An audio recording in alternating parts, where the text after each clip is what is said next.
Consacré aux artériopathies. Alors, je commence par me présenter. Je m'appelle Salah Knadli, pour les Marocains, Salah Din Knadli. Et je suis de formation radiologique, je suis radiologue à la base, et puis ensuite radiologue interventionnel.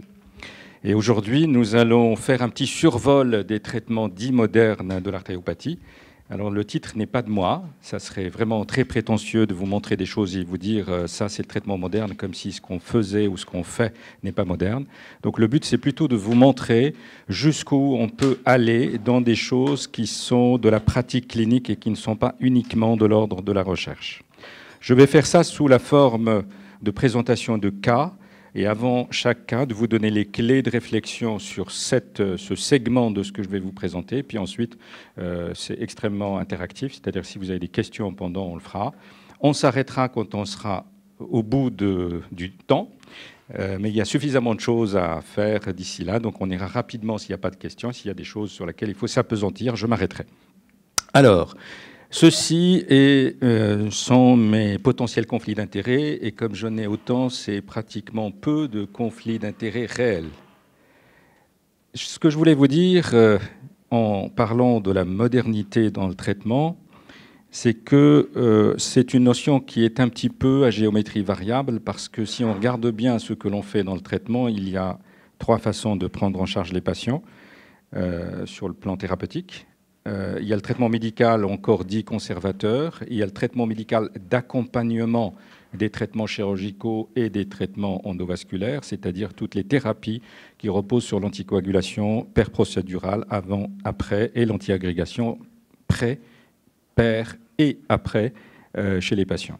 Je ne vais pas parler de cette partie-là. Je ne vais pas non plus parler de la partie chirurgicale, bien qu'elle aussi a enregistré des choses qui ont évolué depuis les premiers passages. Je vais essentiellement me consacrer avec vous pendant l'heure qui vient à la partie endovasculaire. Et la partie endovasculaire n'est pas réellement une partie, on va dire, moderne, puisqu'on la doit à ce monsieur. Charles Lauter avait décrit dans les années 50 l'angioplastie. Et puis, il l'a publié dans les années 60. Et quand il a fait sa publication, il y a 5 éléments clés dans cette publication. La première, c'est d'utiliser un ballon pour faire l'angioplastie comme étant le traitement de base. C'est toujours ce que l'on fait. La deuxième, c'est que lui, il l'a fait accidentellement, parce que la première angioplastie a été faite accidentellement avec un cathéter qui a recanalisé un vaisseau. Mais il a tout de suite pensé qu'on pourrait faire ce traitement-là en utilisant des dispositifs dédiés pour recanaliser les vaisseaux qui sont totalement occlus et pas traiter uniquement les sténoses. Les sténoses étant simplement une partie de l'expression de la maladie. Si on traite que la sténose, on ne pourra pas remplir l'objectif. Il a tout de suite pensé que ces thérapies, étant minimales et invasives, pourraient permettre de les faire chez des patients qui sont ambulatoires. Et puis ensuite, évidemment, par l'ensemble de ces arguments, ça va diminuer le coût efficacité. Il a été même très loin. Il a pensé à cette époque-là que peut-être que le ballon ne suffirait pas. Il faut donc inventer quelque chose qui permet de parfaire la dilatation ou le remodelage que le ballonnet va créer. Et ce monsieur a dit tout ça dans les années... Il a fait une partie, a dit tout ça dans les années 60. Et en réalité, aujourd'hui, on est toujours dans la même philosophie de traitement. Tout ce que l'on fait repose sur ce qu'il avait décrit au départ. On n'a fait que parfaire un peu ce concept. Alors le concept, il est simple. Ça consiste chez des patients qui ont du sténose avec un rétrécissement comme celui que vous voyez ici. Le rétrécissement qu'on a ici est un rétrécissement serré. On sait que c'est un rétrécissement serré pour 2 raisons. La première, c'est qu'il fait plus de 50% réduction luminale. Ça, c'est quelque chose sur laquelle on se base habituellement pour décrire ce qui est une sténose significative, ou plus de 75%, 75% de surface, qui est l'équivalent entre réduction diamètre et réduction surface pour l'effet hémodynamique. Mais la deuxième raison, qui est plus importante pour le thérapeute, pour laquelle on sait que la sténose est significative, c'est le développement des collatérales autour de la sténose. Lorsqu'une sténose est significative, hémodynamiquement parlant, elle développe nécessairement, quand elle n'est pas aiguë, des collatérales. Alors, le principe consiste à venir ici avec un petit guide qui est un tuteur qu'on va placer à l'intérieur de la sténose. Puis ensuite, on positionne un ballonnet dont on a choisi le diamètre et la longueur en fonction de la lésion. On gonfle le petit ballonnet a des pressions habituellement entre 6 atmosphères et 10 atmosphères. Ensuite, on a le résultat qui est ici, c'est-à-dire on va ouvrir le vaisseau. Et quand on ouvre le vaisseau, on dit qu'on a fait une angioplastie par ballonnet. Quand cette ouverture est plus de 30%, on considère que le résultat est satisfaisant ou optimal. Quand la sténose résiduelle est plus de 30%, on considère qu'il y a une sténose résiduelle importante, parce que si on laisse une sténose plus de 30% immédiatement après le geste technique, à distance, le remodelage fera qu'elle sera nécessairement plus de 50%. Donc on n'aime pas beaucoup laisser les sténoses comme ça. En réalité, chez ce patient, c'est même pas ça. Chez ce patient, non seulement on a une sténose résiduelle, mais en plus on a une dissection qui est très longue sur tout le vaisseau. C'était initialement une toute petite sténose courte, on met l'angioplastie, et l'angioplastie dissèque la paroi et crée une sténose beaucoup plus longue. Dans ce genre de situation, c'est difficile de faire autrement que de mettre en place une endoprothèse métallique et qui permet au vaisseau de rester ouvert. Ça, c'est le principe sur lequel on se base tous les jours pour faire le traitement. Quels sont les éléments pour lesquels on a fait des progrès technologiques pour développer des solutions alternatives pour améliorer tout ça? Les problèmes qui se posent en 2022 sont à peu près les mêmes qu'on a sur la dernière décennie, mais par contre, on n'a pas amené les mêmes solutions. La première chose, c'est que le résultat technique immédiat, il peut être limité par une dissection créée par les dégâts que le ballonnet fait ou crée. Ça peut être aussi une forme particulière de la sténose qui dit élastique, c'est-à-dire qu'on met le ballonnet, il gonfle et la sténose disparaît. Quand on dégonfle le ballonnet, la sténose revient. Pour ces deux choses-là, en même temps que la dissection, on a une limite en termes techniques avec le résultat immédiat. Et puis ensuite, l'autre chose qui nous limite beaucoup, c'est quand le vaisseau est totalement occlus. Et quand le vaisseau est totalement occlus, ce n'est pas la même chose quand il y a une sténose. Une sténose, on va naviguer, on va traverser la sténose. Par contre, quand il est totalement occlus, il faut créer un chenal. Ça, c'est un petit peu plus compliqué. Puis ensuite, quand on a bien fait le résultat et que le patient est parti, il revient dans un pourcentage non négligeable en fonction du territoire qu'on a traité. En particulier, la fémorale superficielle est une grande pourvoyeuse de rosténose. Et puis là, quand ils reviennent, on doit encore faire des choses de plus. Si bien que quand on développe quelque chose dans la dernière décennie, on l'a forcément développé dans cette optique-là. Alors en général, quand on regarde un peu ce qui peut arriver dans un avenir plus ou moins lointain, on regarde aussi ce que le marché et ce que les manufacturiers, qui sont beaucoup plus visionnaires, si je puis dire, dans le domaine du medtech, dans les devices et les dispositifs qu'on implante, que dans le médicament. On regarde comment est-ce qu'ils prévoient l'avenir, et on regarde aussi, tout en regardant l'avenir, qu'est-ce qui s'est passé, si ça correspond à notre réalité. Et dans la plupart des cas, ce que nous avons vécu dans l'histoire du développement correspond à ce qu'ils avaient prévu avant, si bien qu'on regarde toujours ce qu'ils ont prévu pour nous dans l'avenir, parce que c'est souvent corrélé.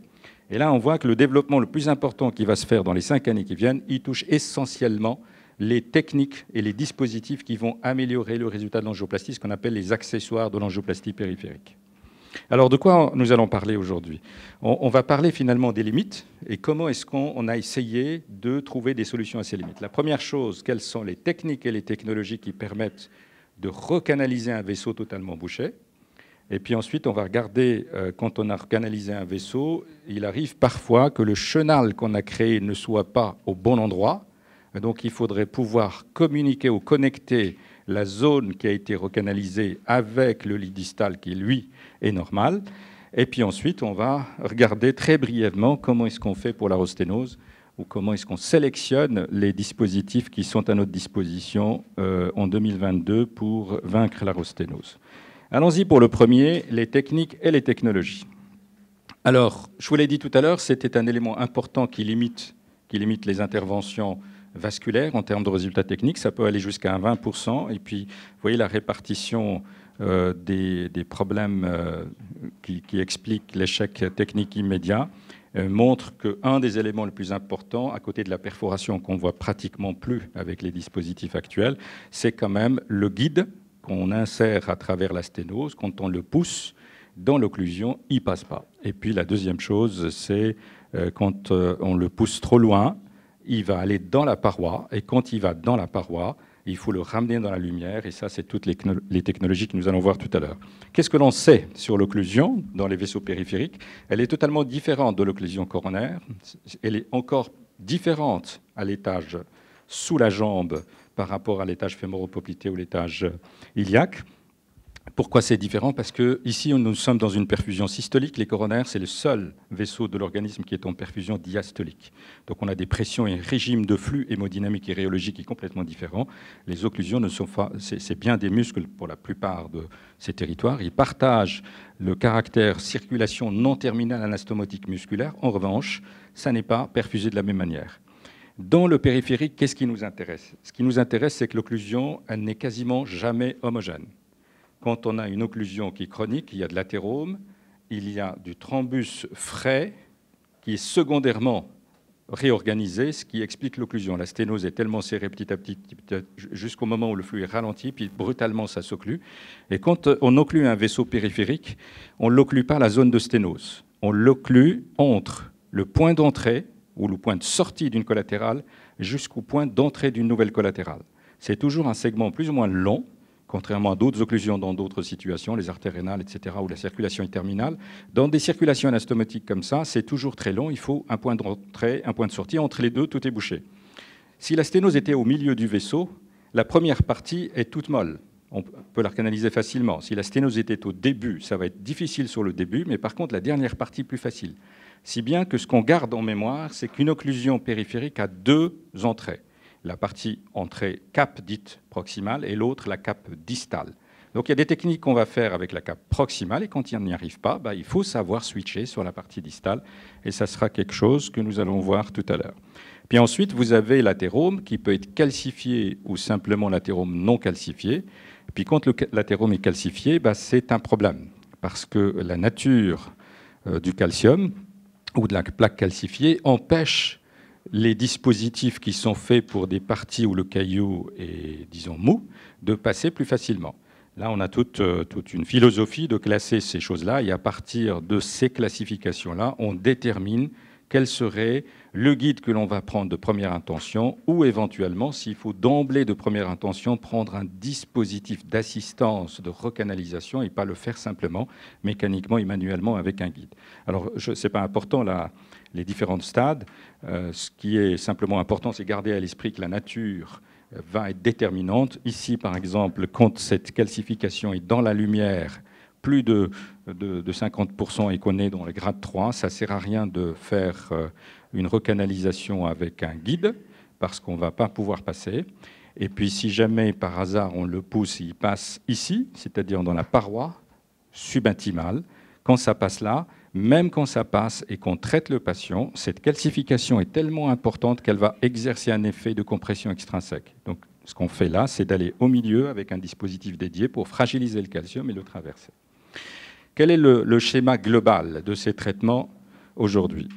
La première chose, c'est toujours celle qui est en haut, c'est d'essayer avec un cathéter et un guide, comme il a fait avant nous M. Charles Dotter, et puis de passer dans la lumière. Et puis une fois qu'on est dans la lumière, on dit qu'on a fait une recanalisation endoluminale ou intraluminale. Ça, c'est le schéma classique. Quand on le fait avec un cathéter et un guide, comme vous le voyez là-haut. Il y a deux techniques manuelles. Souvent, on les décompose dans le concept, mais en réalité, intuitivement, la plupart des gens utilisent les deux sans le savoir. La première technique, c'est la pénétration, et la deuxième technique, c'est le drilling, c'est le vissage. On visse avec un guide dont la tête est fine et on pénètre avec un guide dont la tête comporte un pouvoir de pénétrance au bout pour qu'on puisse passer. Souvent, dans le périphérique, la majorité des opérateurs, quand ils utilisent un guide, ils ne décomposent pas le mouvement, ils ne réfléchissent pas, ils font ce qu'ils ont l'habitude de faire et quand c'est efficient et qu'ils connaissent bien leur guide, ils arrivent à faire ce qu'ils ont envie de faire. La deuxième technique ici, c'est une technique dans laquelle on va volontairement ou pas aller dans la paroi. Alors quand on va volontairement dans la paroi, on dit qu'on a fait une recanalisation subintimale volontaire. Si on la laisse comme ça et on dilate et on laisse le faux chenal circuler en même temps que le vrai chenal, comme une dissection de l'aorte, à ce moment-là, on dit qu'on a fait une revascularisation subintimale. Ce n'est pas une recanalisation, c'est une revascularisation, on la laisse comme ça. Ça s'appelle la technique de Bollia. Ça, c'est le moins cher. Dans les pays où on a des lésions très longues, on ne veut pas dépenser beaucoup. Par exemple, en Afrique, ça rend beaucoup de services. On fait simplement une dissection et puis on dilate les points d'entrée et le point de sortie. On laisse les deux circuler. Et au fur et à mesure qu'on avance, les deux vont se remodeler. Et il y en a un qui va devenir dominant et qui va donner le sang pour le lit distal. Alors évidemment, il y a des rosténoses, etc. Ça ne marche pas parfaitement, mais ça rend service quand on n'a pas autre chose. La deuxième, c'est celle de faire une recanalisation subintimale. Mais ensuite, il faut retourner dans la vraie lumière. Et quand on retourne dans la vraie lumière, on dit qu'on a fait une recanalisation. C'est-à-dire qu'on a utilisé un segment subintimal pour recanaliser, mais après, on s'est connecté au vrai. Quand on se connecte au vrai, il y a des techniques manuelles pour se connecter. Et puis quand on n'arrive pas à se connecter, ce qui peut arriver pour diverses raisons, vous verrez quelques exemples, à ce moment-là, on va utiliser un dispositif d'assistance pour pouvoir rentrer dedans. Donc on a la recanalisation endoluminale, la recanalisation subintimale, la revascularisation subintimale. La recanalisation subintimale, il n'y a que M. Bolia qui fait ça en Grande-Bretagne, il n'y a personne d'autre qui fait ça dans le monde, et puis quelques-uns dans des pays où c'est nécessaire qu'ils font ce genre de choses. De quoi a-t-on besoin quand on commence cette intervention, quand on commence les recanalisations des occlusions? Est-ce qu'on a besoin de beaucoup de choses? En réalité, on n'a pas besoin de beaucoup de choses. On a besoin d'un cathéter, mais contrairement aux autres cathéters, le mieux ici, c'est d'avoir un cathéter courbe, parce que comme les lésions sont longues et que les recanalisations se font avec une navigation, avec un guide qui est un guide standard, comme celui que vous avez au milieu, à ce moment-là, on a besoin d'un cathéter pour guider le guide. Lorsque c'est fait, on utilise des ballons dont le seul élément, propriété mécanique du ballon dans le périphérique qu'on lui demande, c'est d'avoir un profil ici qui est très bon. Toutes les autres considérations techniques qu'on trouve dans le domaine coronaire, par exemple, n'ont pas beaucoup d'importance. Ils ont beaucoup d'importance dans les veines, mais dans la partie artérielle proprement dite, n'importe quel ballon, le plus mauvais qu'il soit, qui est sur le marché, peut faire le boulot à partir du moment où il est parfaitement bien effilé sur le guide qu'on a utilisé. Un échelon de plus, on va utiliser des cathéters modifiés pour être eux-mêmes des cathéters qui permettent de recanaliser. Alors au lieu simplement de recanaliser avec le guide, on va recanaliser avec des cathéters. Celui-là, c'est le Seeker, ça c'en est un autre. Et puis un échelon de plus, on va utiliser des guides qui sont faits pour traverser des occlusions, c'est les guides d'occlusion. C'est un peu les mêmes qu'on a sur les coronaires, sauf qu'ils sont beaucoup plus sur le périphérique. Sur le périphérique, il y a les gammes de 14, comme dans les coronaires. Et puis, on a des gammes de 18 qui ne sont pas dans les coronaires, qui sont dédiées à certaines recanalisations pour ceux qui ont l'habitude de faire les recanalisations coronaires. Alors, voici comment ça se passe quand on utilise un cathéter. Alors, dans le temps, on a ici une fémorale profonde qui est visible ici. Et puis, en fait, on n'a pas de fémorale superficielle. Depuis l'ostium jusqu'à la réentrée qui est ici, il n'y a pas de fémorale superficielle, donc c'est complètement occlu. Pas particulièrement calcifié. Quand ce n'est pas particulièrement calcifié, je peux faire ça avec le guide, mais je peux aussi le faire simplement avec le cathéter. Et il s'agit simplement de positionner l'introducteur, qui est l'élément qui est en haut ici. Et puis ensuite, dans l'introducteur, on va insérer ce cathéter-là, qui est un cathéter relativement rigide, très effilé au bout sur un guide 0,18 ou 0,35. Puis ensuite, on va le pousser gentiment, et lui, il va avancer mieux qu'avec un guide, et il va recanaliser le vaisseau. Et puis quand on est en bas et qu'on pense qu'on est dans la vraie lumière, c'est encore plus facile parce que vous allez avoir le reflux du sang dans le cathéter, vous n'avez pas besoin de faire d'autres manœuvres. Puis une fois qu'on a contrôlé qu'on est bien dans la vraie lumière, il s'agit simplement de remettre le guide d'échange sur lequel on va faire le ballonnet ou éventuellement l'angioplastie. Oui ?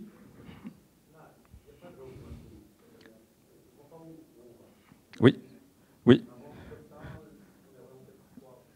Alors, c'est une très bonne question. Alors, souvent, quand on commence, il faut faire un roadmap, parce que ça vous permet d'avoir où se trouve la réentrée, ça vous permet... Alors, quand vous avez l'habitude, vous n'avez plus besoin de roadmap. On fait ce qu'on appelle l'imprégnation rétinienne. C'est-à-dire, je m'explique, c'est-à-dire vous allez faire votre angiographie, vous gardez votre angiographie en référence à côté, et vous regardez votre scopie, puis vous allez voir l'angiographie dedans, et puis ensuite vous appuyez sur la fluoroscopie pour enclencher la fluoroscopie, vous avez votre imprégnation rétinienne, vous savez où vous êtes. Vous n'avez pas forcément besoin du roadmap. Le roadmap, ça nécessite un contraste, ça nécessite de la fusion. Alors dans les fémorales superficielles, ce n'est pas un problème parce que c'est stable, mais si vous faites une rénale ou mésentérique, ça va bouger tout le temps. Donc une fois que vous avez développé votre technique d'imprégnation rétinienne, vous n'en avez plus besoin. Et puis, Le radiologue, enfin l'interventionnel, puisqu'on est avec les cardiologues aussi, donc l'interventionnel, quelle que soit son origine, il doit utiliser tous les sens. Il y a un sens qui est déjà très très utilisé en cardiologie, c'est le feedback tactile. C'est là que vous savez si vous êtes dans la paroi, si vous êtes subintimal, si vous êtes au contact de quelque chose de plus dur, etc. Donc chaque fois que vous avez quelque chose dans la main et que votre cathéter se déforme, il faut lâcher un petit peu et il faut réorienter. En principe, ce cathéter-là, quand il avance, il doit avancer droit, pas de résistance et pas d'angulation. Si vous sentez qu'il y a une angulation, si vous poussez trop, il va faire du subintimal parce qu'il est aussi perforant en quelque sorte que le cathéter, que le guide lui-même. Alors, si je reprends le schéma de tout à l'heure, ici, là, on a dit qu'on faisait une recanalisation endoluminale. C'est ce qu'on tente de première intention. Si on l'a fait, c'est bien. Alors, on va la faire très souvent quand les lésions sont courtes. Si on a des lésions qui sont très, très longues, au lieu de passer beaucoup de temps à essayer de trouver le vrai chenal, ce qu'on va faire simplement, c'est subintimal, volontairement. Donc ça sera une autre chose. Par contre, il y a des situations dans lesquelles on veut absolument faire de l'endoluminal. Typiquement, c'est la calcification de grade 3 que je vous ai montré tout à l'heure. Parce que là, si vous faites le subintimal, vous n'allez pas y arriver. Et même si vous y arrivez, vous allez avoir un résultat qui sera subintimal. Donc ce qu'on va faire, c'est la pilar.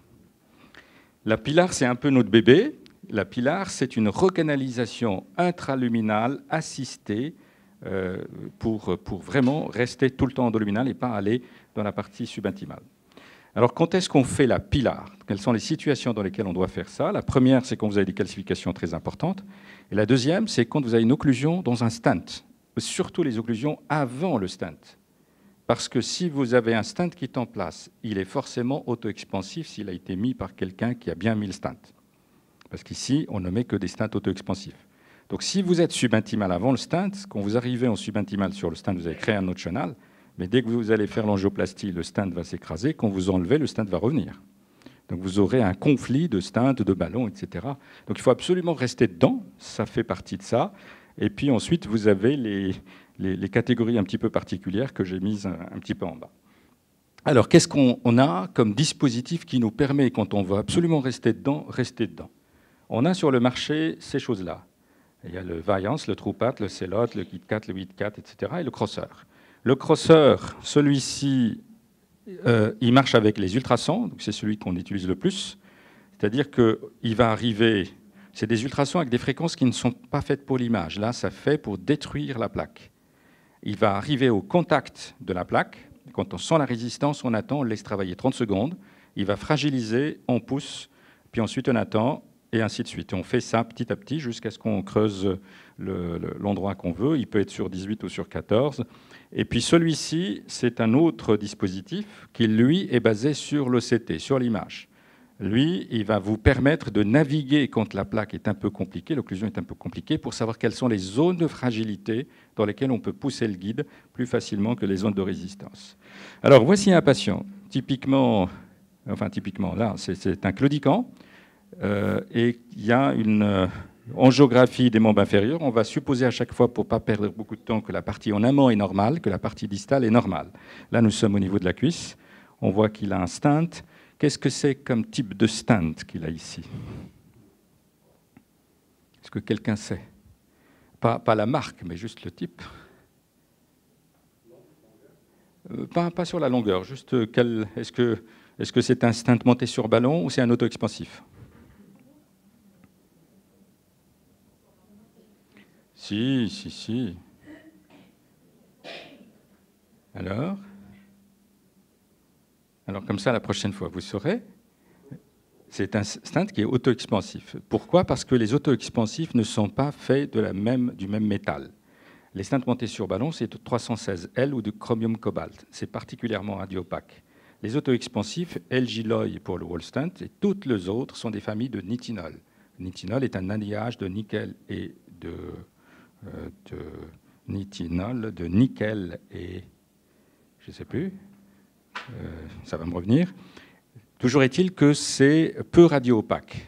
Et comme c'est peu radio-opaque, on rajoute des marqueurs pour les extrémités. Donc chaque fois que vous avez un stent qui a des marqueurs dans les extrémités, c'est forcément un stent auto-expansif. Donc quand vous allez recanaliser un stent auto-expansif, vous pouvez le déformer, mais tout de suite après, il va retrouver sa forme parce qu'il est fait pour avoir une mémoire de forme thermique. Chaque fois qu'il est à cette température, il va avoir la même forme, sauf s'il y a quelque chose qui le pousse de l'intérieur ou de l'extérieur.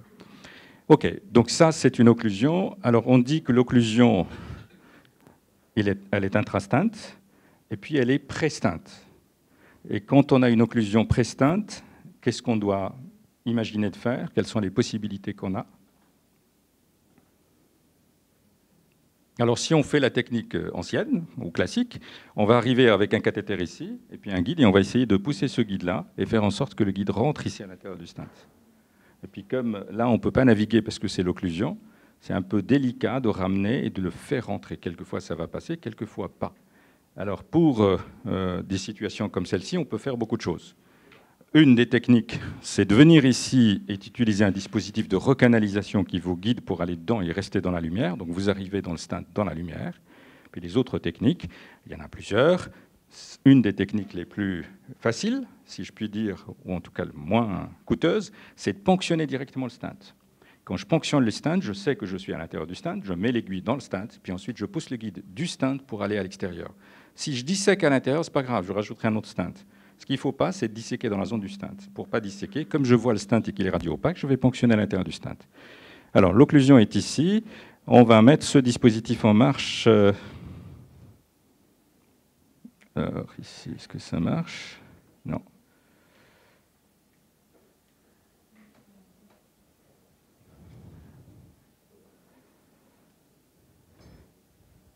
On va mettre ce dispositif en marche. En général, il marche de la manière suivante.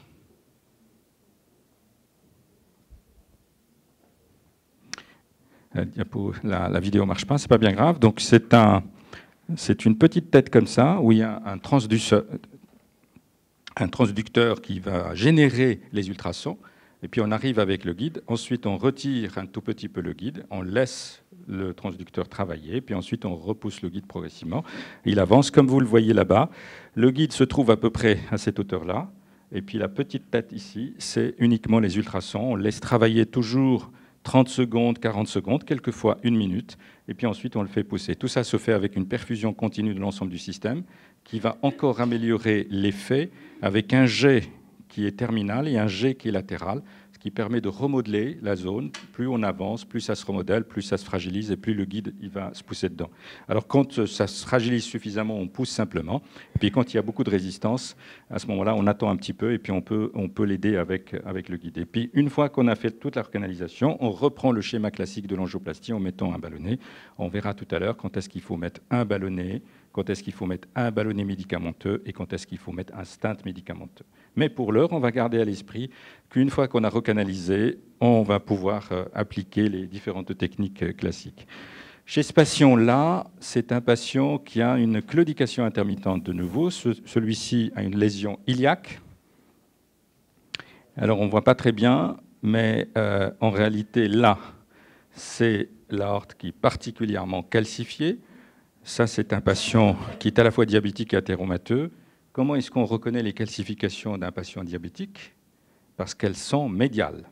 C'est la microangiopathie qui fait les calcifications médiales. L'athérosclérose étant une maladie de l'intima, elle va faire des calcifications intimales. Puis quand on a les deux, c'est à la fois un diabétique et un athéromateux. Et puis, quand on a des situations particulières comme les hypercalcémies, les insuffisances rénales avancées, etc., on peut avoir aussi des calcifications qui sont liées à un autre mécanisme biologique que simplement le diabète. Mais la plupart du temps, quand on est en face de ce genre de choses, c'est que le patient a les deux. Et puis, lui, il a un plug ici, c'est-à-dire un athérome exubérant, occlusif à l'intérieur du vaisseau. C'est le stade dont on a parlé tout à l'heure. Alors, quand on a ça, plus ça, le patient, il est diabétique, il est athérosclérotique évidemment, mais il est surtout alcoolique.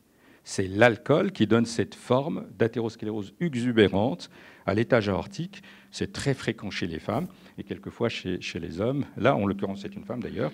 Quelquefois chez les hommes aussi, on voit ce genre d'athérome exubérant. Donc là, on est face à une situation dans laquelle on a une occlusion d'une artère iliaque et qui est particulièrement calcifiée. Alors on peut faire la même chose que ce qu'on a dit tout à l'heure. Par contre, là, on ne peut pas faire de ponction directe puisqu'on est vraiment dans la région abdominale profonde. Donc ça va être un petit peu compliqué. Là, c'est typiquement ce qu'on fait. J'espère que cette fois-ci, la vidéo va marcher. Hop. Voilà, ça c'est le dispositif Crosser avec le guide. La tête chercheuse, elle est ici. Et puis, on creuse. On a passé cette partie qui est courte. On peut avancer le dispositif jusqu'au bout et puis ensuite continuer la procédure, mettre le guide en place et continuer la procédure normalement. Alors, quelquefois, on creuse dans la calcification et on pousse le guide et le cathéter dans la calcification. Mais une fois qu'on a passé ici, le trou qui est créé par les ultrasons est petit. Il permet juste de passer le petit guide et le petit cathéter. Mais après, il faut qu'on passe un gros guide et un gros ballon. Et on n'a pas suffisamment d'appui pour faire ça parce que on peut pas, le calcium, c'est difficile, on ne peut pas l'agrandir comme ça juste en poussant un cathéter. Alors ce qu'on fait, c'est qu'on va monter un dispositif contralatéral du côté opposé avec ici un lasso qui peut être avec une seule membrane, enfin une seule boucle ou plusieurs boucles. Et puis quand on a le petit guide qui arrive dans le lasso, on va le serrer avec le lasso. On dit qu'on a fait un point de fixation interne. Comme ça, on a quelque chose de dur, et quand on tient à l'intérieur le guide, puis on tient à l'extérieur le guide, ça se transforme en une corde à piano, et donc je peux faire avancer sans être obligé de perdre la poussée à chaque fois dans les courbes, et j'élargis le trou de départ en faisant ce type de manœuvre. Puis ensuite, on arrive... Donc ça, c'est l'occlusion de départ. On arrive à un moment où il faut reconstruire le carrefour, mettre les stents, mettre les guides, etc. Une fois qu'on a passé ça. Il y avait une question, je pense, là-bas. Oui. Oui. Je reviens dessus. Ici. Comment est-ce qu'on fait? Alors, ça, c'est la partie simple. C'est la partie juste visuelle. Le pourcentage, etc., on donne le grade. C'est ce que vous avez dit tout à l'heure.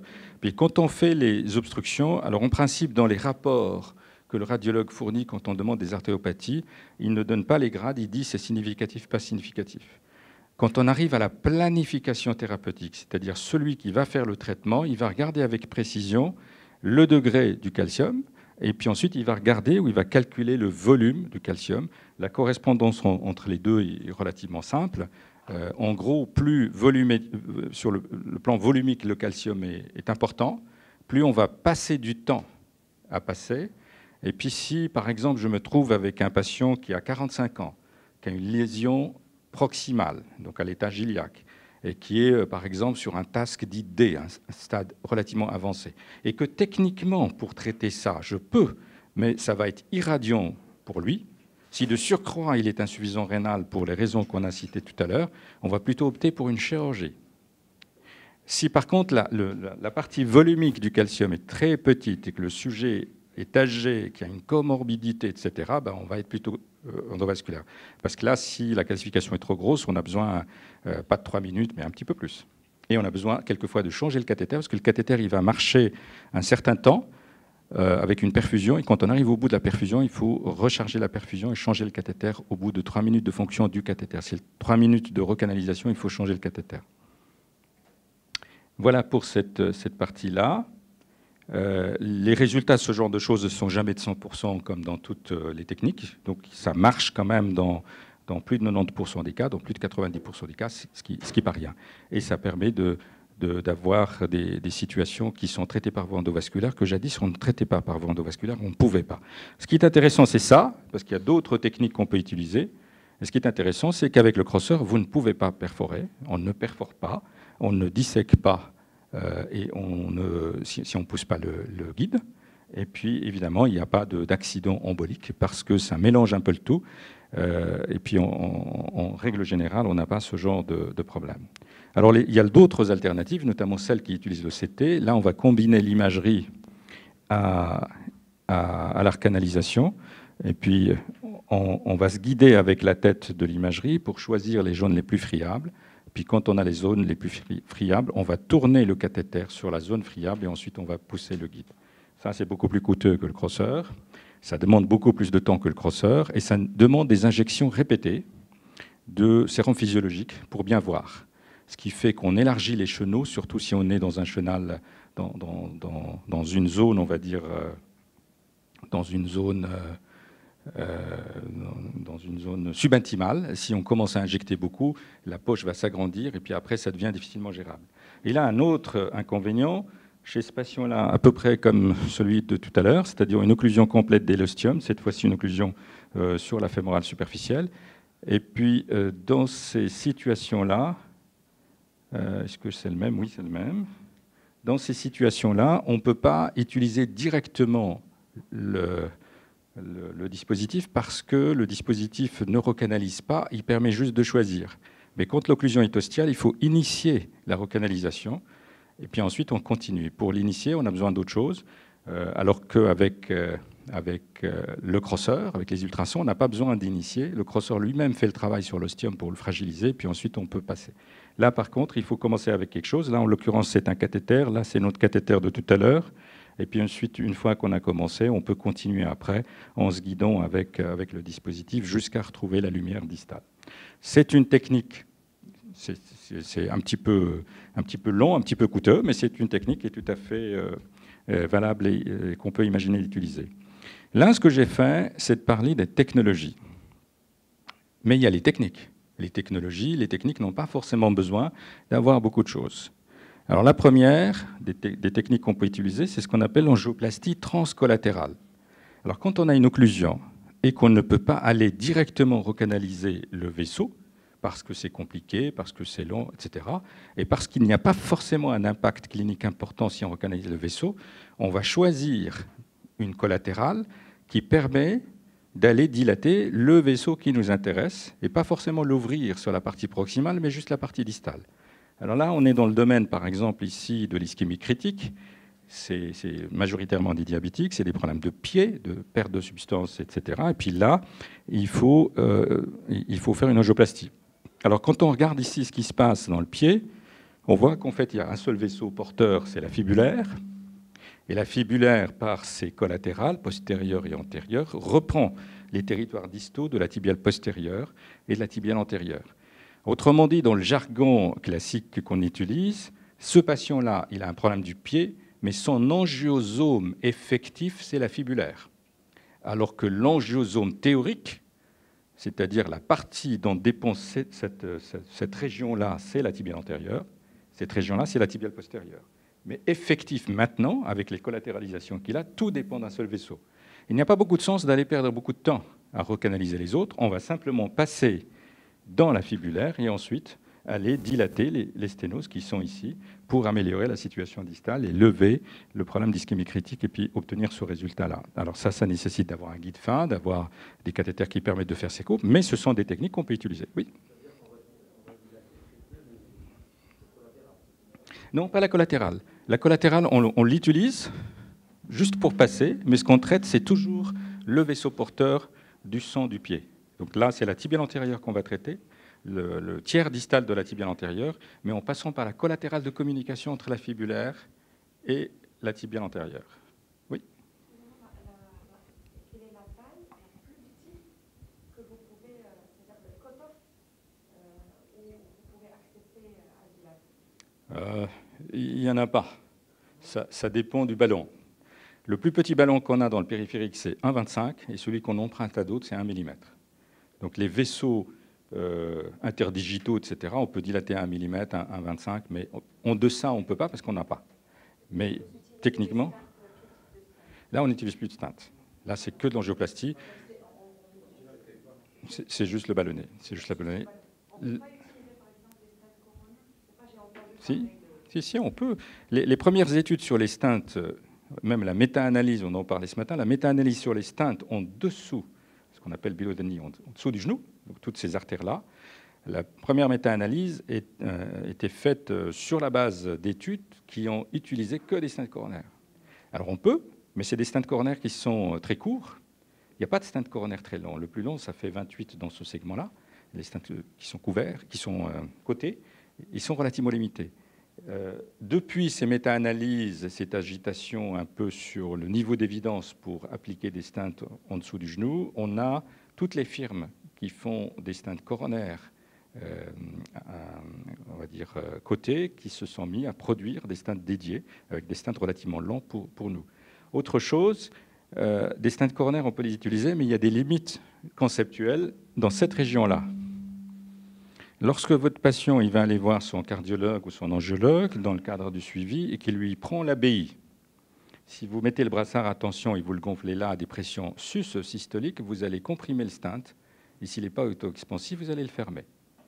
Donc il y a quand même des limites conceptuelles. Il y a des zones profondes dans lesquelles on peut jouer avec les stents montés sur ballon. Mais les stents auto-expansifs médicamenteux, ce n'est pas le territoire des coronaires, c'est plutôt périphérique. Et ça, il n'y avait pas. De toute façon, il n'y a pas beaucoup de nécessité là-dedans. C'est vraiment un territoire qui réagit très bien aux dilatations et aux dilatations avec le ballon médicamenteux. La grande raison à cela, c'est la rosténose. Et la rosténose chez ces patients-là est moins problématique. En 1 an, on perd 35%, et en 5 ans, on perd quasiment 75% des patients. En 3 ans, on perd la moitié des patients. Pour diverses raisons, parce que l'ischémie critique, c'est un indicateur d'espérance de vie qui est extrêmement limité. Alors chercher à avoir des choses qui vont durer dans le temps, 5 ans, 10 ans, 15 ans, comme on le fait pour l'état iliaque ou superficiel, ça n'a pas beaucoup de logique. Par contre, sur cette période-là, on arrive à gérer simplement avec des ballons médicamenteux. Oui. Oui. Est-ce que le fait que vous n'éduquez pas souvent les stents à ce niveau-là, c'est à cause de la mobilité du membre ou le risque de plicature du stent? Pas vraiment. Non, pas vraiment. La raison, c'est pourquoi on fait le traitement. Dans le premier cas, c'est un traitement pour le confort du patient. On le fait parce qu'il claudique. Et la deuxième, c'est pour l'ischémie critique. À partir du moment où le niveau d'ischémie critique est au-dessus de 30 mm de mercure, ça lui permet de cicatriser. On va gérer les affaires du pied en accompagnement, mais l'ischémie critique sera un petit peu réglée. Donc il pourra cicatriser plus facilement, etc. Parfaire le résultat, ça revient beaucoup plus dans la philosophie d'ouvrir 3 vaisseaux. On sait que si on a les 3 vaisseaux qui sont malades, si j'ouvre un, c'est le minimum. On appelle ça la ligne directe entre le cœur, la communication directe entre le cœur et le pied. Ça, c'est la philosophie de traitement. Les claudicants, on traite la lésion la plus proximale, et c'est tout. Chez un claudicant qui a une lésion serrée iliaque, une occlusion de la fémorale superficielle, il n'y a aucune raison de traiter la fémorale superficielle. En revanche, dans la CLI, il faut tout traiter, du haut en bas, mais un seul vaisseau. Mais on sait, si je traite 2, c'est mieux. Et si j'ouvre 3, c'est encore mieux. Parce que s'il y en a un qui se bouge, restonnose, l'autre qui reste, etc. Donc il y a toujours des réflexions. Mais le bon sens voudrait que quand on traite quelqu'un, il faut le traiter pour ce qu'il va devenir. Si le devenir, c'est la cicatrisation, il n'y a pas besoin de stent. Si le devenir, c'est la rosténose à long terme qu'il faut éviter, là, on a besoin de la catégorie stent. Puis ça, ce n'est pas très, très indiqué. Alors, typiquement, là où on doit mettre un stent, je recanalise le vaisseau, je fais une angioplastie, il reste tout le temps bouché parce qu'il est disséqué. Ben là, je n'ai pas fait le travail jusqu'au bout parce qu'il faut quand même que le sang passe. Donc là, on va mettre des stents. Mais dans les autres situations, l'angioplastie suffit, on n'a pas besoin de mettre des stents systématiquement. Oui.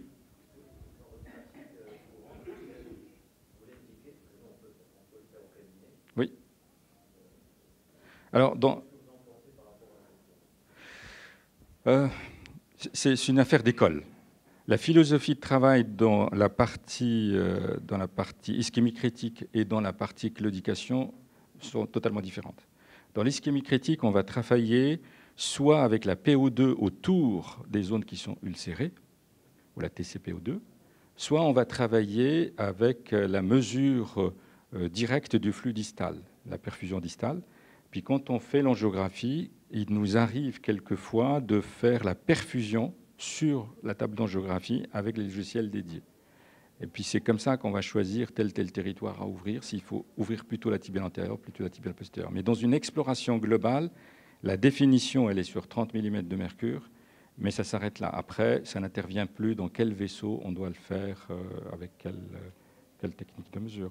Pour la partie claudication ou dépistage, là, évidemment, ça rentre en matière. parce que là, on fait systématiquement tous les patients qui passent dans un bilan cardiologique, angiologique, ils ont tous ces explorations-là. Mais quand on rentre dans l'ischémie, c'est plus... Non, ils font. C'est pas moi qui fais ça, c'est les angiologues, mais ils font le classique, oui, ils font des mesures complètes. Nos angiologues ne font pas d'intervention.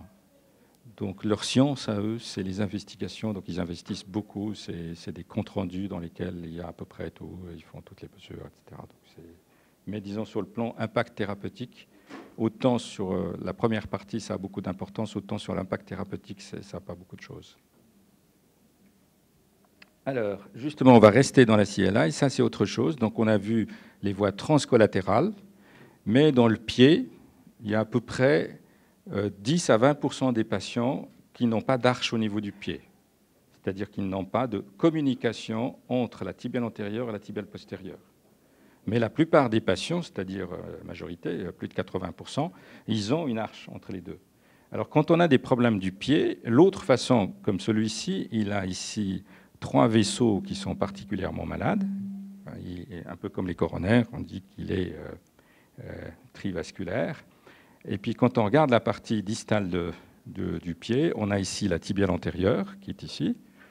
Elle arrive là et puis elle vascularise pratiquement la partie du pied, mais il n'y a quasiment rien sur la paroi ou sur la partie postérieure. Et ce patient, il a un ulcère calcanien postérieur dont l'angiosome n'est pas celui de la tibiale antérieure, mais la tibiale postérieure. Donc là, logiquement, il faut qu'on utilise quelque chose, enfin qu'on fasse quelque chose pour ouvrir ce vaisseau-là.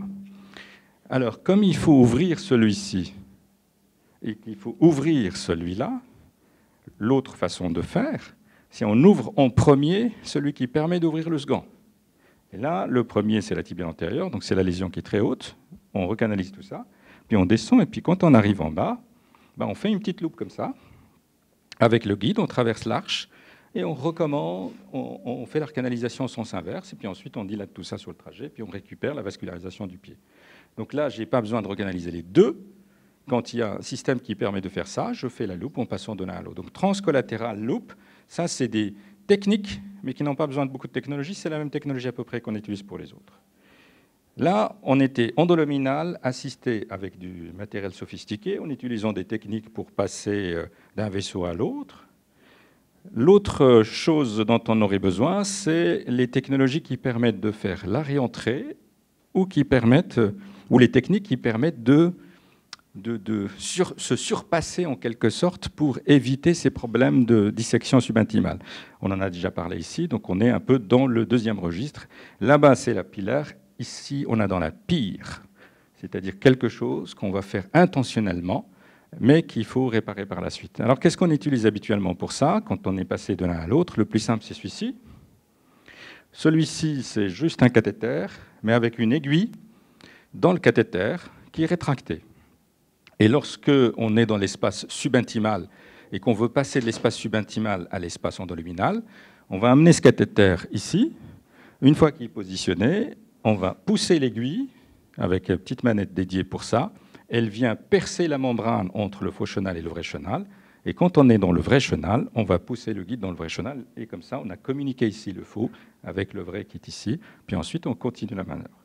Alors, plus sophistiqué, on ne va pas faire ça à l'aveugle, parce que ça, pareil, ça nécessite des orientations. En général, on a un petit repère ici, et le L et le T. Le L et le T, ça nous permet de savoir dans quelle direction se trouve l'aiguille.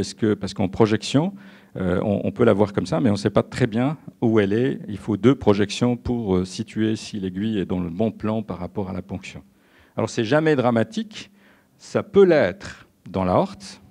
Quand on fait une dissection aortique et on fait une fenestration entre le faux et le vrai chenal, ça peut être dramatique. Là, on utilise celui-ci, parce que là, il y a l'échographie qui permet de dire où est-ce qu'il faut percer.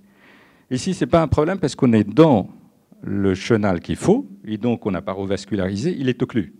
Si jamais je ne ponctionne pas le vrai, mais je ponctionne à l'extérieur du faux vers l'extérieur, il ne se passe rien, si ce n'est que le malade va avoir un petit peu mal si c'est un patient qui est fait sous anesthésie locale.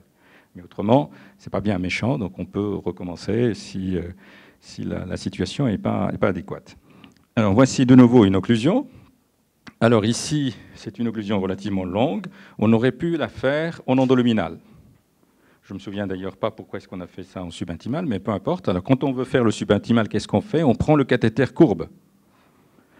On amène la courbe du cathéter contre la paroi et on sort un guide souple. En général, c'est des guides hydrophiles de type Terumo. Quand on le sort, on lui crée une petite bouclette comme ça. Et quand la boucle est là, on le pousse énergiquement, il passe dans l'espace sous-intimal. Alors quelquefois, on veut le faire volontairement, on n'y arrive pas. Et quelquefois, on ne veut pas le faire et puis on n'y arrive que comme ça. Mais logiquement, il faut créer la boucle. Une fois qu'on a créé la boucle, cette boucle-là étant dans l'espace subintimal, il suffit de faire avancer les deux en maintenant la boucle. Et puis les deux vont passer dans l'espace subintimal.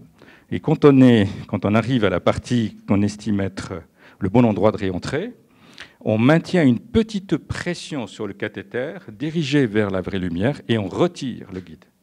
En retirant le guide, le cathéter remonte, parce que le guide dans le cathéter, il le pousse un tout petit peu, et en remontant, il racle la paroi, et en raclant la membrane intimomédiale de séparation faux-vrai, il perce. Donc c'est comme ça qu'on réentre.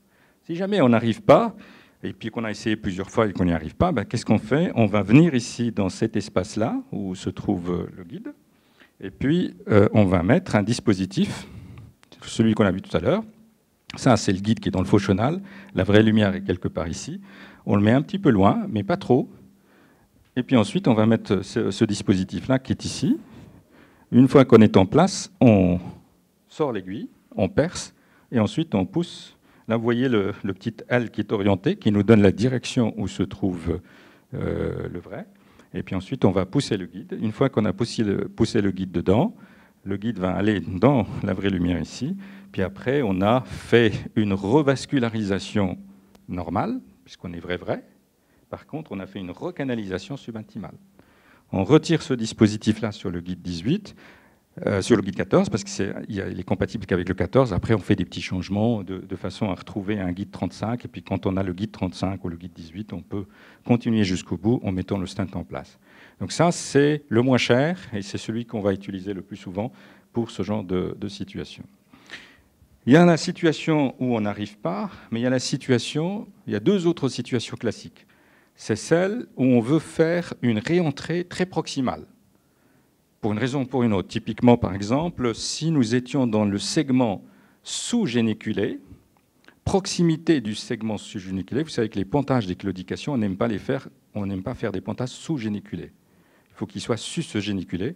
Donc si je fais un stent qui descend trop bas, si par exemple le stent se bouche et que le patient est jeune et puis qu'un jour il a besoin d'un pontage, on va compromettre le pontage et l'anastomose distale. Donc ce qu'on va faire à ce moment-là, c'est d'essayer le plus proximal possible. Pour essayer d'être le proximal, quand je dis c'est là que j'aimerais faire la réentrée, si je ne peux pas la faire avec le cathéter parce qu'il y a de l'athérome, je vais utiliser cette aiguille. L'autre situation, c'est le patient comme celui-ci. Là, vous avez de nouveau des lésions sévères, et puis là, vous avez une recanalisation qui part en subintimal, et vous avez des calcifications pariétales ici sur le vaisseau qui sont relativement massives, puisqu'on les voit. Alors c'est évident, dans cette artère-là, comme ça, si je veux aller faire une réentrée, je dois descendre jusque-là. Parce que rentrer ici avec simplement la petite manœuvre de cathéter, c'est difficile. Et si je veux rester proximal, je mets de nouveau l'aiguille, je positionne l'aiguille sur le calcium, je pousse l'aiguille, elle va traverser le calcium, elle passe dans la lumière, puis ensuite je continue la même manœuvre. Qu'est-ce qu'il y a comme autre technique? Là, ça devient plus intéressant. Alors, la première chose que je voudrais vous dire, c'est d'abord qu'on a beaucoup évolué dans les ponctions. On peut faire des ponctions, quasiment toutes les artères peuvent être ponctionnées. Ce qu'on va utiliser de manière courante, évidemment, c'est les fémorales, mais on utilise ici assez souvent aussi les accès poplités et tibiaux, et puis l'accès transpédal. Je vous montrerai un exemple où ça peut être utile. On peut utiliser l'accès transstinte en ponctionnant directement dedans, et puis on peut faire ça manuellement, en fluoroscopie quand il y a du calcium, et surtout en échographie. En échographie, pas pour ponctionner des artères qui sont perméables. Ça, c'est facile. C'est pour ponctionner des artères qui sont bouchées. Et là, on ne peut pas le faire autrement qu'en échographie. Et surtout quand on veut ponctionner l'artère, mais pas sa lumière, mais sa paroi. C'est-à-dire qu'on va choisir le tiers externe de la plaque d'athérome dans un vaisseau bouché pour ponctionner, pour se mettre directement en subintimal. Là, ça devient un petit peu plus élaboré. Alors ça vous montre un peu ce qu'on peut faire, c'est à peu près tout. Ce qui est intéressant, c'est comme technique de recanalisation, Lorsque on est sur l'espace subintimal et qu'on n'arrive pas à faire la réentrée ou qu'on n'a pas le dispositif qu'il faut pour, va simplement faire l'inverse, c'est-à-dire venir par l'autre côté de l'occlusion, c'est-à-dire la cape distale. Alors on peut le faire en rentrant à différents points d'entrée, comme je vous ai dit. Supposons qu'on est quelque part ici. Quand on va arriver, comment ça se passe? Je vais pousser un guide qui va se trouver dans un chenal différent du faux chenal, dans la zone d'intérêt. Et puis quand on est dans cette zone d'intérêt, je peux mettre 2 cathéters et les manipuler un peu pour faire l'effraction de la membrane intimo-médiale de séparation. Si ça résiste, je me mets juste en face et je gonfle 2 ballonnets, un en haut, un en bas. Au moment où le ballonnet du haut se gonfle, il va pousser la membrane pendant que l'autre la pousse dans l'autre sens. Paf, ça se déchire. Quand ça se déchire, ça crée le trou. Et puis à ce moment-là, je continue. Donc j'ai déchiré par simplement une double angioplastie des 2 côtés. Alors quelquefois, ça peut être un petit peu plus compliqué et puis on n'y arrive pas. Vous imaginez très facilement que là, j'ai un dispositif avec l'aiguille. Si je n'arrive pas à savoir ce que je suis en train de faire, je vais simplement gonfler le ballonnet du bas et le ponctionner par l'aiguille que j'ai avec l'outback sur la partie supérieure. Donc je peux encore jouer différentes choses comme ça. Là, c'est un exemple, ça vous montre en pratique comment est-ce qu'on fait. Ensuite, on a une technique, ça c'était la première, mais on a une technique qui permet de faire des choses un petit peu plus compliquées et qui permet en particulier de récupérer les guides d'une voie par l'autre voie. Alors on peut faire la même chose que tout à l'heure, un petit lasso, on ouvre le lasso dans le vaisseau, on pousse le guide et on le ferme, on le récupère, puis ensuite on peut recommencer, on peut recanaliser d'un côté et positionner les stènes de l'autre côté, etc. On peut faire un petit peu plus compliqué, c'est d'insérer le guide dans un cathéter qui est par le haut. Alors ça, si vous le faites, il ne faut pas prendre un cathéter effilé, il faut prendre un cathéter guide, donc à lumière large, pour que vous ayez le maximum de chances d'aller dedans. Ça, ce n'est pas très recommandé, sauf si vous n'avez pas ça, parce que vous allez perdre beaucoup de temps, beaucoup d'énergie, beaucoup d'irradiation avec ça. C'est un amusement personnel, mais ça n'a pas beaucoup d'impact sur la procédure elle-même. Par contre, l'autre, si vous ne l'avez pas, c'est simple. Ici, le lasso tel qu'il est fabriqué, c'est une boucle qui est soudée sur un guide. Alors, si vous n'avez pas de boucle soudée sur un guide, ce qu'on appelle le lasso commercial, vous prenez un cathéter guide comme celui-là, puis ensuite, on va mettre un guide d'1,30 m, 2 fois dedans, on rentre le guide et on crée une boucle.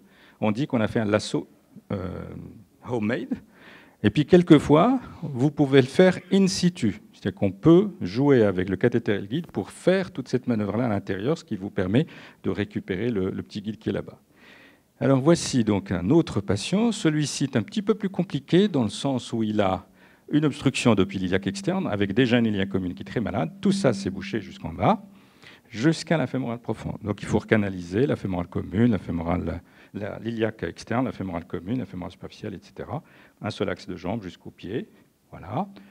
Alors on essaye de faire ça, puis quand c'est très très très long, il y a un moment ou un autre, on part en subintimal. On ne peut pas toujours tout contrôler. Le premier passage directement dans la fémorale profonde, donc on n'est pas passé dans la fémorale superficielle, on remonte, on recommence, on tourne, etc. Puis on passe dans la fémorale superficielle, mais dans la paroi, pas dans la lumière. Alors quand on est là, on peut utiliser les dispositifs de tout à l'heure, ponctionner, etc.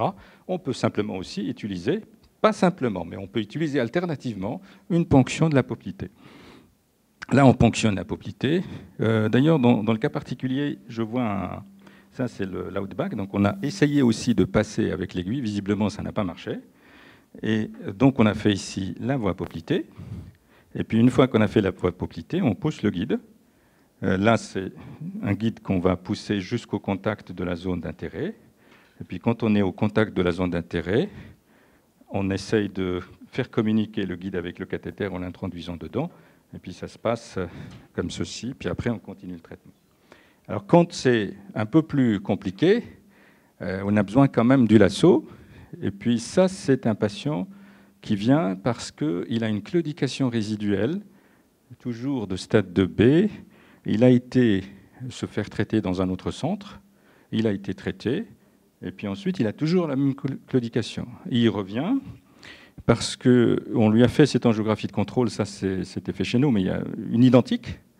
Et puis on a été dilater la sténose qui est ici. Et on n'a jamais réussi à la dilater. Est-ce que vous savez ce qui s'est passé? que vous avez une idée? Qu'est-ce qui s'est passé? Pourquoi est-ce qu'on n'arrive pas à dilater une sténose résiduelle après la recanalisation? Avant, c'était bouché ici. C'était totalement occlu. Ça pourrait, mais ce n'est pas ce que le rapport disait. Il y a un stent, oui. Ça pourrait être un stent qui déborde sur le côté gauche, c'est juste, mais ce n'était pas le cas ici.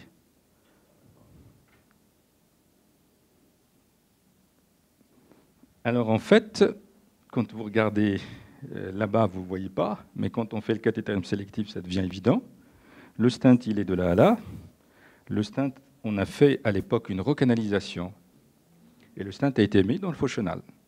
Il a été viable parce qu'il y avait une collatérale lombaire qui réinjectait en quelque sorte ce faux chenal et la jambe. Donc du coup, il est resté toujours en ischémie de stade 2, donc claudication, parce qu'avant c'était occlu, maintenant c'est un pseudo-occlu, mais les collatérales qui injectaient sont toujours là. Donc ça a permis un peu de maintenir les choses, il ne s'est pas aggravé, mais la recanalisation ne s'est pas faite comme il faut, puisque là on est dans le faux chenal, l'aorte est ici.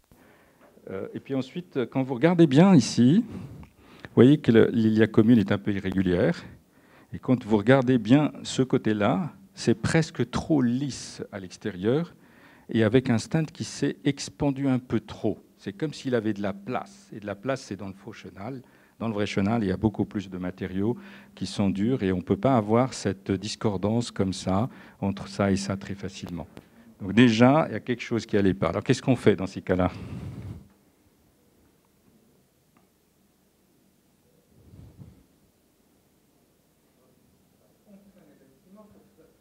Exact. La première chose, on peut mettre ici l'outback, comme on a fait avec l'aiguille, tout ça, communiquer là les deux et puis faire la communication. Donc ça, c'est une possibilité. Si nous n'en avons pas, alors c'est un pseudo-Savary qu'on va faire. Si nous n'avons pas d'outback, par exemple, on peut faire ça. On peut faire ça. Ici, on est dans le stent. On va aller faire la canalisation de l'autre côté. C'est-à-dire que je vais descendre le cathéter là.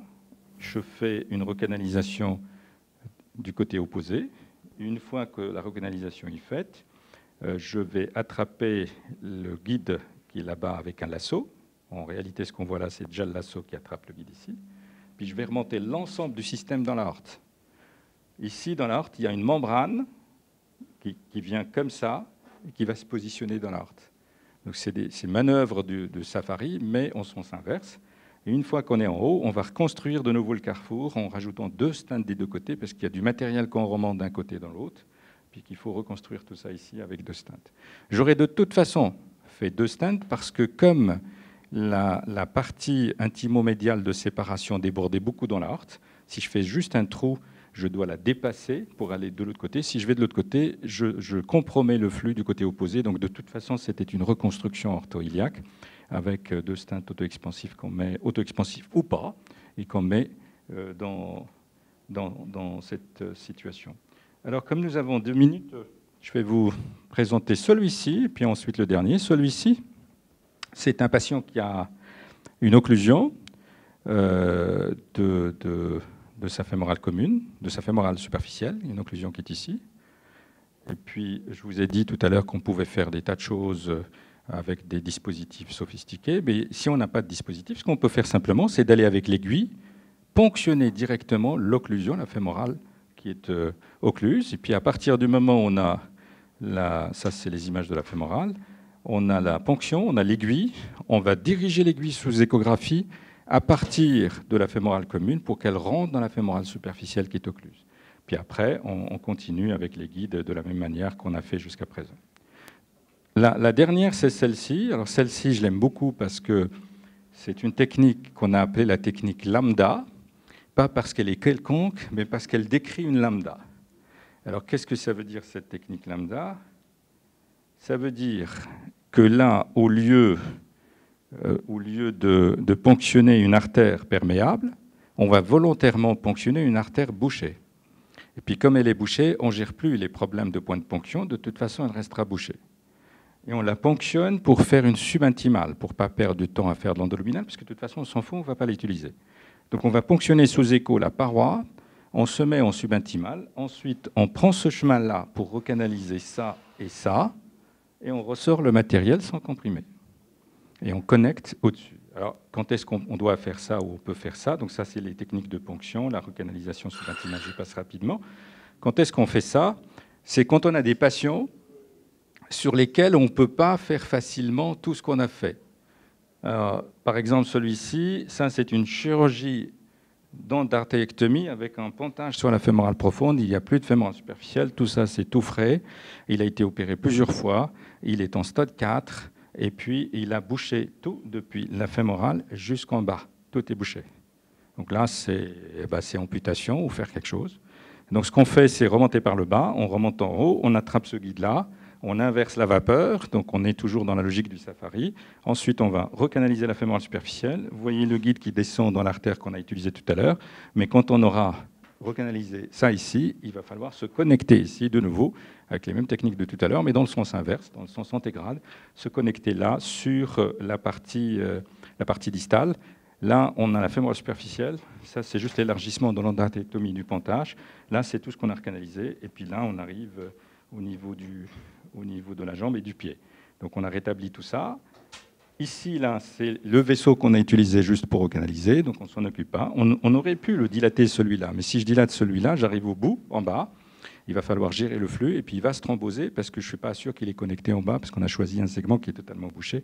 Donc la logique voudrait que celui-là, on l'exige, c'est le petit segment que vous voyez là, et puis le vaisseau est totalement bouché. Par contre, le pied, lui, il est repris entièrement, quasiment entièrement, par l'artère fibulaire. Ici, c'est la pilar, la pire. Dans ces situations-là, on va être assisté pour faire des réentrées, pour faire une assistance pour faire le passage endoluminal ou le passage subintimal. Et dans cette situation-là, on va devoir utiliser, en cas de nécessité, la partie réentrée. Alors, je vous donne juste le dernier, puisqu'on est au bout. On aurait pu disserter pendant la demi-heure qui nous manquait sur le schéma d'utilisation des stents dans la fémorale superficielle. Si on fait du stenting provisionnel, primaire, de remodelage post-stent, médicamenteux, pas médicamenteux, ici on doit choisir le ballon ou le stent médicamenteux. Mais je vais vous montrer quand même celui-là avant de finir. Parce que celui-ci, c'est une sténose. C'est une sténose excentrée, c'est des blocs calcaires ici, avec une sténose très excentrée. Puis quand la sténose est comme ça, on se dit, on ne va pas prédilater, parce qu'il y a un risque de rupture, on va d'emblée mettre un stent. Donc on met un stent, et puis comme il y a beaucoup de calcium, si je mets un auto-expansif, il va être écrasé. Et s'il est écrasé, on n'aura pas gagné la partie. Donc on va mettre un stent monté sur ballon. Alors on prend le pari de stenting primaire. On met le stent, il est là à là. Ça, c'est les repères qui sont sur le ballon, pas sur le stent. Le stent, lui, n'a pas de repères. C'est bien un stent monté sur ballon. Et puis ensuite, on gonfle et on fait le contrôle. Alors, curieusement, le patient se plaint quand on a dégonflé. Quand un patient en cours d'angioplastie se plaint de la douleur quand vous gonflez, c'est normal.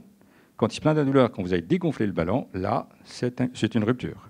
On fait l'angiographie, on a une rupture ici, avec les flamèches, du produit de contraste, tout ça, puis une rupture sur angioplastie. Qu'est-ce qu'on fait? On met un stent couvert. Comment est-ce qu'on fait?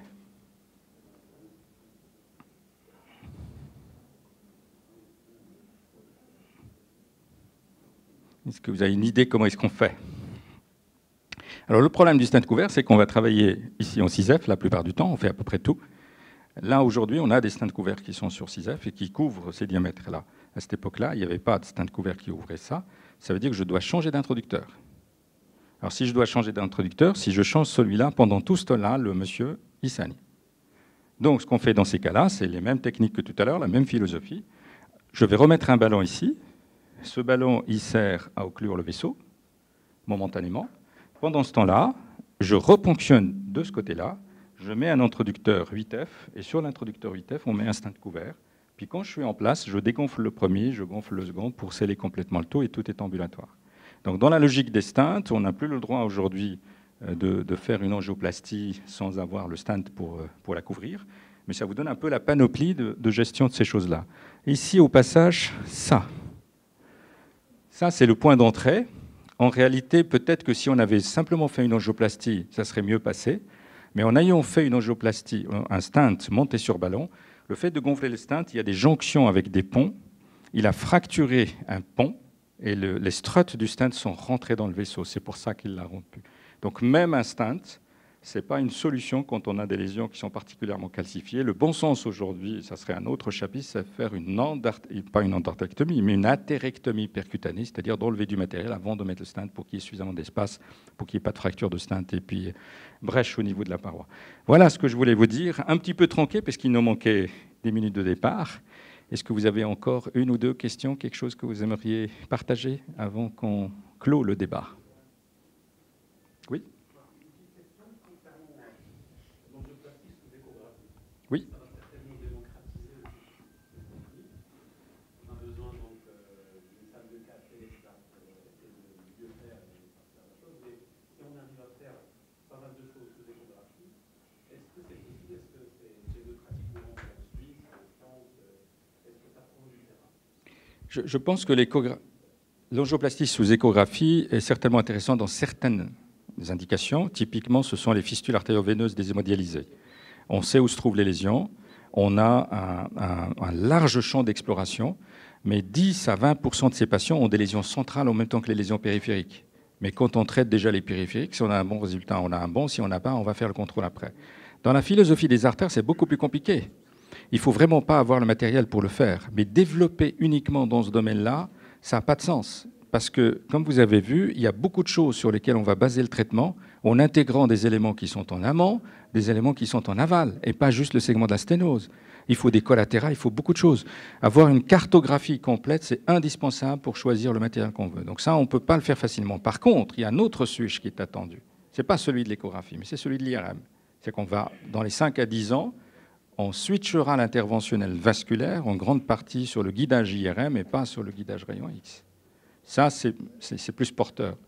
L'utilisation de l'échographie de surface pour l'angioplastie a probablement un champ limité, mais moins d'essor. Par contre, l'échographie endovasculaire dans la partie veineuse, ça va être beaucoup plus important. Quand on met des stents pour les syndromes veineux, des désordres veineux, le May-Turner, le Nutcracker, etc., positionner le stent sans l'IVUS, ça devient une partie de poker, c'est menteur. Il faut vraiment avoir une guidance autre que celle qu'on a sur l'imagerie projectionnelle quand on fait de la veine. Sur les artères, je ne pense pas que ça serait vraiment un développement très important. Oui.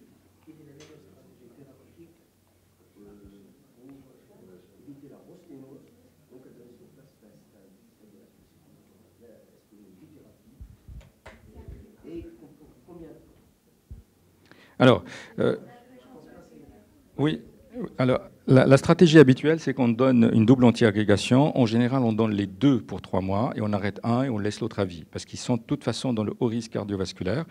Donc, on va leur garder un. En règle générale, chez les diabétiques, on va laisser le clopidogrel et chez les non-diabétiques, on va laisser l'aspirine pour des raisons de co-efficacité et de raisons de résistance potentielle à l'aspirine chez les diabétiques. Les deux, on les fait systématiquement, mais nous sommes très pauvres en données, en consistance de données sur les questions, parce que dans le domaine périphérique, on n'a pas les mêmes études qu'on fait en cardiologie. Donc on est relativement pauvre, donc on fait souvent un petit peu par analogie ce qui se passe dans les autres domaines.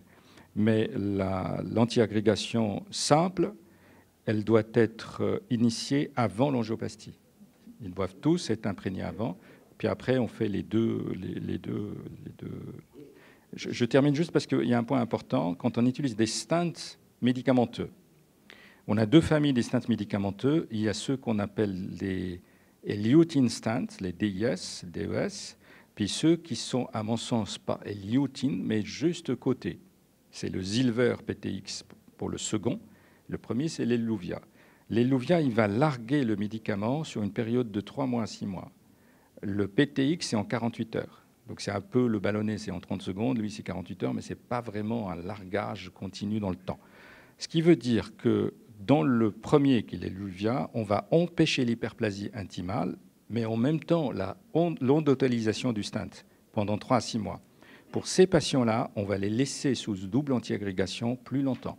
Ces patients-là vont rester 1 an sous double antiagrégation, un peu à l'image de ce qu'on fait dans le domaine coronaire. Les autres, pas. Ensuite, on a un problème de diamètre. Toutes les informations qui viennent par analogie des coronaires, on les applique sur les stents de 3 mm, 4 mm au maximum. Quand on est sur l'étage iliaque, 10 mm, les rosténoses double antiagrégation, si le patient présente des effets secondaires, s'il fait des hémorragies, s'il fait des effets secondaires digestifs, etc., on les arrêtera beaucoup plus facilement chez ces patients-là parce qu'il n'y a pas d'évidence de les mettre sur des stents de 12 mm ou 10 mm, une double antiagrégation systématique. Et en cas d'association d'une ACFA, oui. Oui. Dans ce cas-là, c'est l'ACFA qui prime, parce que le risque est plus élevé que la rosténose et plus vital que la rosténose. Donc ce qu'on fait, c'est qu'on garde l'anticoagulant. En revanche, on ne met qu'un seul antiagrégant. Non, c'est tout le temps. C'est tout le temps, parce qu'on ne met pas deux. Donc, un anticoagulant pour la partie cardiaque et puis un antiagrégant pour la partie périphérique. Je n'ai pas de préférence, honnêtement. C'est l'un ou l'autre, ça n'a pas beaucoup d'importance. Alors, on peut réfléchir comme ça. Si ça se présente en ces termes-là, ça sera la même chose que l'opidogrel. OK ?